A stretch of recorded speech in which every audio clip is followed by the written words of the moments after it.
Bonjour. Autant vous le dire tout de suite, si je suis là aujourd'hui, c'est pour vous parler d'explosifs. Non, attendez, ne partez pas. Je sais, les explosifs, ça fait peur.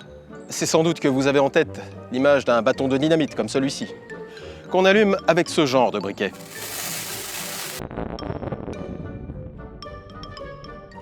Eh bien, ça n'est pas ça du tout. Cette époque est révolue depuis bien longtemps. Eh oui, c'est toujours moi. Comme vous pouvez le voir, dans une carrière, on ne plaisante pas avec la sécurité. C'est même le maître mot.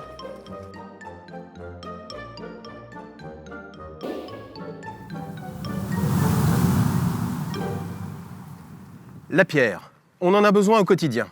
C'est une matière première essentielle dans la construction des ponts, des routes ou encore des maisons. À l'état naturel, je veux dire par là la pierre à l'état brut, il faut l'extraire de la carrière. À main nue, ou même avec la meilleure des pelles, ça reste compliqué. Alors on utilise de l'explosif pour faire ce qu'on appelle du minage. Mais avant d'utiliser de l'explosif, il faut faire des trous. C'est l'étape de la foration. Si vous me permettez, on appelle ça du forage.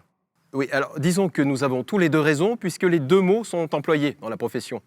Sommes-nous d'accord? Admettons. Bien. Généralement, quand on perce des trous de 10 à 15 mètres de profondeur dans la roche, ça fait de la poussière. Alors des ingénieurs ont inventé un gigantesque aspirateur directement sur la machine. Quand celle-ci perce dans la roche, on envoie de l'air dans le trou pour faire remonter la poussière qui est alors directement aspirée à la surface. Pas bête. C'est tout au fond de ces trous que l'on dispose notre explosif. Comme je vous le disais tout à l'heure, aujourd'hui on n'utilise plus de dynamite, mais une émulsion encartouchée.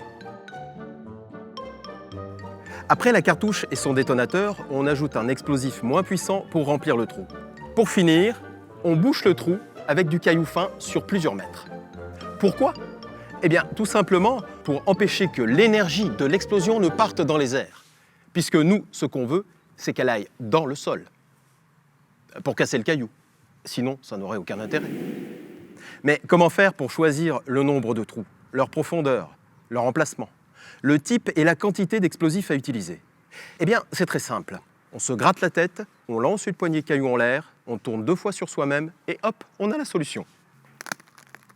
Bien sûr que non.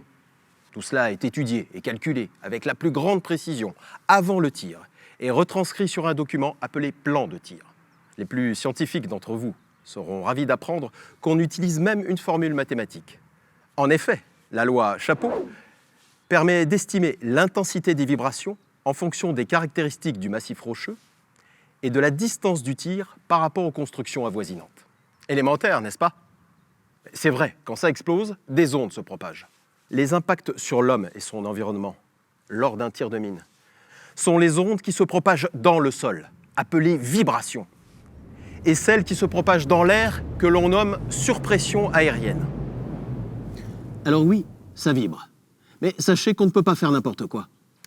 Selon l'arrêté ministériel du 22 septembre 1994, les tirs de mine ne doivent pas être à l'origine de vibrations susceptibles d'engendrer dans les constructions avoisinantes des vitesses particulières pondérées supérieures à 10 mm par seconde.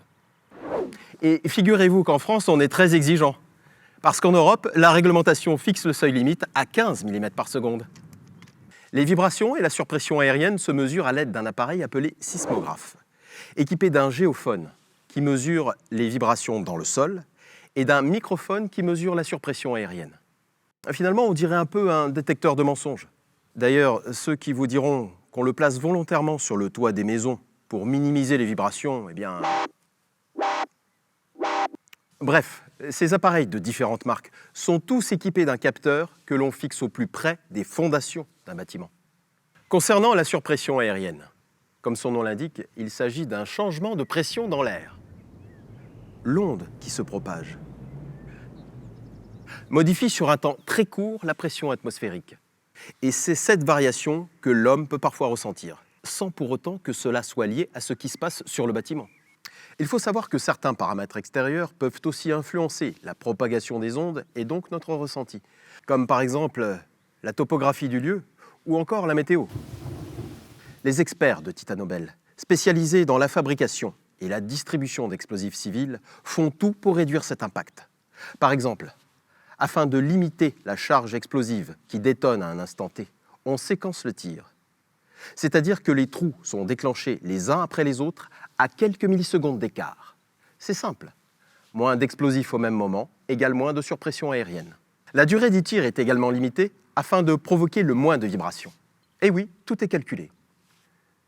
Il faut dire que chez Titanobel, ils connaissent leur affaire, puisqu'ils fabriquent des explosifs en France depuis 1691. Nous sommes alors en plein règne de Louis XIV. Vous vous rendez compte ? Et au-delà de ça, Titanobel se charge aussi de réaliser des tirs de mine sur le terrain. En bref, ils proposent une offre complète avec explosifs, détonateurs, prestations de forage, minage et ingénierie. En un mot, ils s'occupent de tout. Et c'est pour cela que vous pouvez leur faire confiance. Je ne pouvais vraiment pas vous laisser sans savoir ça.